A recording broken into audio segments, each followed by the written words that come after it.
Discovery Optics makes great optics, duh, but they also make great mounts, like this one. The DGSM heavy-duty mount is certainly that, with an all-metal diving board for backup optics or accessories, and it's suitable for long-range precision or for heavy recoil cartridges.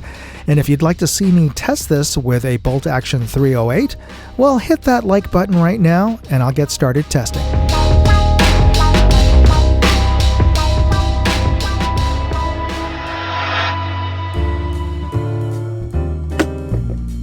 Don't worry, we'll keep this unboxing mercifully short so we can just focus on what's inside the box.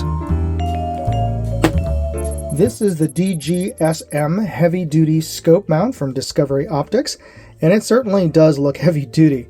This looks very robust. It looks like it is milled from just one solid chunk of 6061 aluminum, which they probably did. Come really just three parts here. You've got the main scope and scope rings and mount, and then the top of the rings.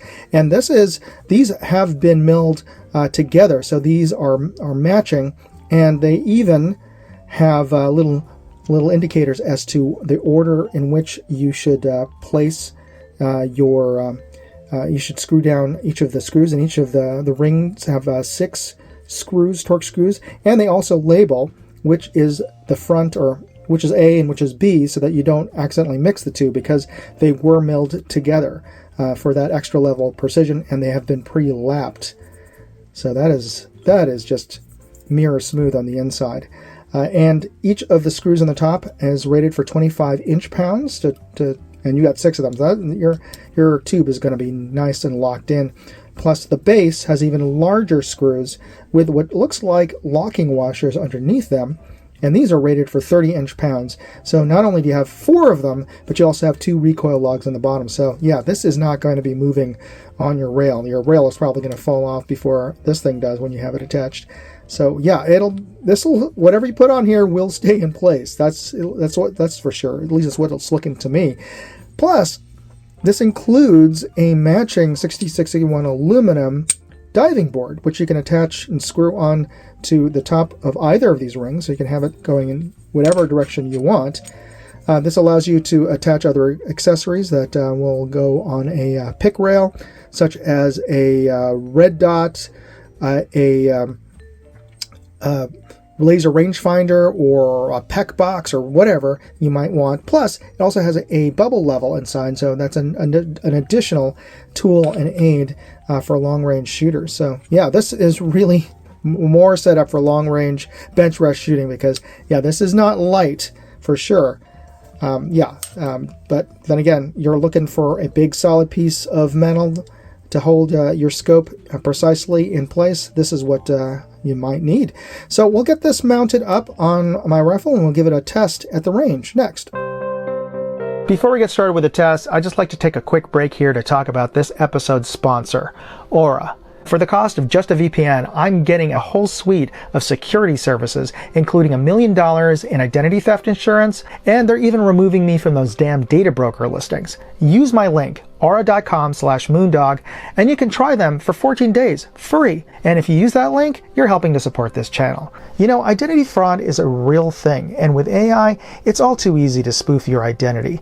That's why you should try out Aura. Alright, let's get back to the tests. To test the mount, I've put on one of my most reliable scopes, a 3 to 15 power ED-LHT, also from Discovery Optics, and I've also put on an Osight Model X red dot on the diving board. And we've put all of this on a .308 caliber bolt-action AR, a BC-10. I've tested all of this gear, and you can find links to those video reviews in this video's description. For the test, we're going to be using commercial ammo. This is Winchester Whitetail, 150 grain .308 cartridge, and we're going to be aiming for the bottom left diamond on this target.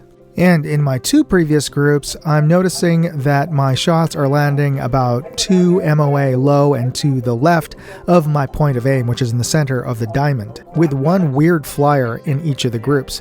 Now, I haven't made any adjustments to the scope because my goal here is to find out Is that mount solid? Is it consistent? Because if it is, then that shift in point of impact low and to the left will stay consistent among all the groups.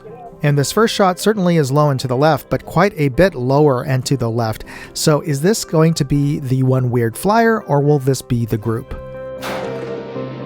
Alright, that shot landed closer to the diamond, more like the other groups. And the case didn't eject properly, so I'm going to drop the mag and clear that out. Now, I've had some issues with this rifle, and you can learn all about that by watching my BC10 review video, and you can find a link to that in this video's description. And one of those issues is how disappointingly inconsistent this rifle groups. Now, it could be the rifle, or it could be the ammo I'm using, or it could be the shooter. Nah, it's gotta be the rifle or the ammo. Alright, this is actually looking pretty good. That first one may have been that weird flyer. I'll only be able to do a 4-shot group for this last one because I used up some ammo testing another scope. So if the next shot lands at the edge of the diamond, that means the scope and mount stayed solid. And it did, which means that the mount and scope performed better than the rifle it was mounted on. Thanks to Discovery Optics for sending out the DGSM for me to test out. What does DGSM stand for? I don't know, but what I do know is that you should hit like and subscribe. It just takes a second to press those buttons, and it doesn't cost anything to subscribe to this channel, so thanks for taking a moment to press the like and subscribe buttons. And what I do know about this mount is that this is a beast. It feels like I'm holding a solid mallet here. In fact, you probably use this as a meat tenderizer with the diving board and the lugs on the Picatinny rail here, because this has been milled from a solid chunk of 6061 aluminum. The whole unit, the top of the rings were milled with the bottom of the rings, so you have that high level of precision, and the rings themselves have been pre-lapped. So this is a high level of precision with an overbuilt design for rigidity, like a spur mount, but like for a fraction of the cost, because this is going for less than $100 right now as far as their street price. I don't know, maybe it's gone up by the time you're watching this video. Let me know in the comments if the price has shifted any, but for the price of what you're getting here, this is a lot of mount. Now, a lot of mount in another way as well. This is heavy. So for you hunters out there, especially if you are going to be hiking up to the top of a ridgeline somewhere, extra weight is not necessarily something you're looking for. But if you are an F-class shooter, a bench rest shooter, an ELR shooter, weight is a benefit, not a bug, because they oftentimes will add lead weights to their chassis to soak up the recoil and to make a more steady platform. So yeah, the extra weight on this isn't an issue.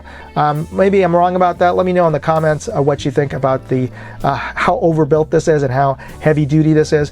But if you're interested in learning more about it, I'd invite you to check out my full written review on my blog, moondogindustries.com.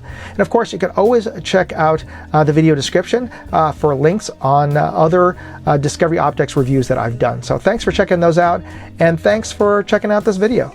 God bless. Moondog out. What did you think of the video? Leave me a comment. And you can always chat with me on X, Facebook, or Instagram. You can find useful links in the video description and check out my other videos, channels, and my website, moondogindustries.com.